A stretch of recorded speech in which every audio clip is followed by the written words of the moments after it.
আজকে দিনভর কলকাতা পৌরসভা নির্বাচনকে কেন্দ্র করে যে ঘটনা আমরা দেখলাম, এর চেয়ে লজ্জাজনক অধ্যায় আর কিছু হতেই পারে। প্রকাশ্য দিনের আলোতে গণতন্ত্রকে ধর্ষণ করেছে তৃণমূল কংগ্রেসের লোকেরা। পুলিশ সেই ধর্ষণে সহযোগিতা করেছে, আর নির্বাচন কমিশন এই ধর্ষণে প্ররোচনা জুগিয়েছে। সব মিলেমিশে তৃণমূল কংগ্রেস, নির্বাচন কমিশন এবং পুলিশ এই তিনের ভূমিকায়, এই ত্রয়ীর নেতৃত্বে বাংলার গণতন্ত্রকে দিনের আলোয় লোকচক্ষের সামনে ধর্ষণ করা হয়েছে। যেভাবে সারা পশ্চিম বাংলায় তৃণমূল মা বোনের উপর ধর্ষণ লীলা চালাচ্ছেন, একই জিনিস আজকে কলকাতার এই নির্বাচনকে কেন্দ্র করে করা হবে। আমরা মনে করি এই নির্বাচন অযৌক্তিক, এই নির্বাচন নিরর্থক। এই নির্বাচনে লড়াই করাও যা না করো, যদিও আমরা অনেক আগে থেকেই আশঙ্কা প্রকাশ করছিলাম, ষড়যন্ত্রের আঁচ পাচ্ছিলাম, সেই ষড়যন্ত্রের কথাও আমরা বারবার আপনাদেরকে জানিয়েছি। আজকে আর আমার জানানোর কিছু নেই। আমার চেয়েও তীব্র প্রতিক্রিয়া আপনারা যারা টিভি সম্প্রচার করাচ্ছেন তারা দিচ্ছেন। আপনাদের প্রত্যেকটা চ্যানেল খুললেই দেখা যাচ্ছে যে আমাদের চেয়েও আপনারা আশঙ্কিত, চিন্তিত, উদ্বিগ্ন, এবং যে নির্বাচনের প্রহসনের নগ্ন রূপ, সে রূপ আপনাদের মাধ্যমেও প্রকাশিত হয়েছে। তবু রাজনৈতিক দল হিসেবে প্রতিক্রিয়া দিতে গিয়ে আমি মনে করি যে রাজ্যের নির্বাচন কমিশন সম্পূর্ণ অযোগ্য নির্বাচন কমিশন। WBCS অফিসার দিয়ে এই নির্বাচনী আধিকারিকের কাজ যে হয় না, আজকে তা আমার প্রমাণ।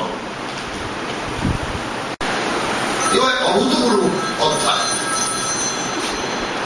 108 নম্বরে সেখানে খবর সংগ্রহ করতে গিয়ে সংবাদ মাধ্যমের লোকের আক্রান্ত হয়েছে। বহু জায়গাতে আজকে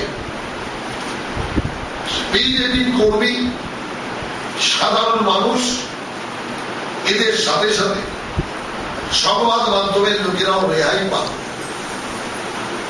যেখানে সংবাদ মাধ্যমের উপর হামলা,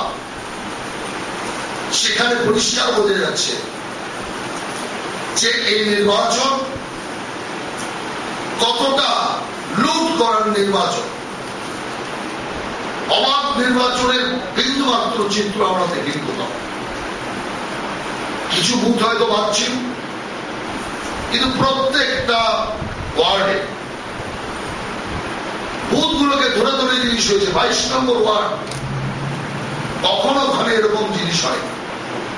হাওড়া থেকে সমস্ত বস্তানদের বাহিনী নিয়ে আসা হয়েছে, হাওড়া থেকে এসে এখানে লুট করা হয়েছে। বসিরহাট থেকে পর্যন্ত গুন্ডা বাহিনীকে এনে নামানো হয়েছে। কলকাতার আশেপাশে বহু জায়গা থেকে সশস্ত্র বাহিনী, তৃণমূলের গুন্ডা বাহিনী, তাদেরকে এখানে আনা হচ্ছে।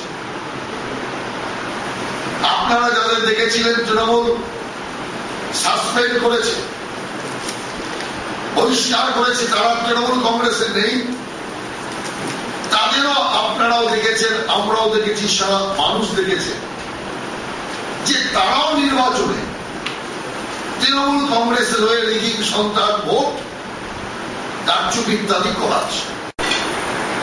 যে নির্বাচনে কোন গন্ডগোল হলে কমপ্লেন করার লিস্ট, এই ইলেকশন অফিসার, এই নোডাল অফিসার, এই অমুক অফিসার, এই তমুক অফিসার, সমস্ত লিস্টের অধিকাংশই চাল।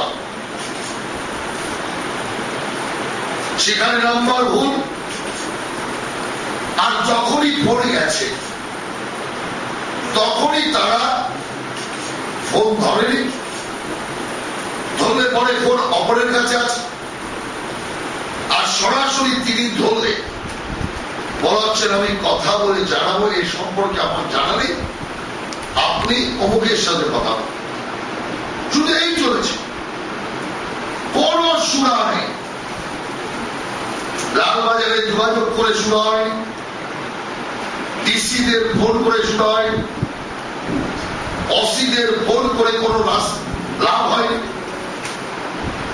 সম্পূর্ণ একটা ব্লু প্রিন্ট তৈরি করা হয়েছিল আগে থেকে, আর তার আজ আমরা পেয়েছিলাম, সেটা আমরা আপনাদের বারবার জানিয়েছিলাম। পুরো পরিকল্পনাটা চোখেছে তৃণমূল কংগ্রেস, তার সাথে যুক্ত হচ্ছে নির্বাচন কমিশন, পুলিশ এবং প্রশাসন।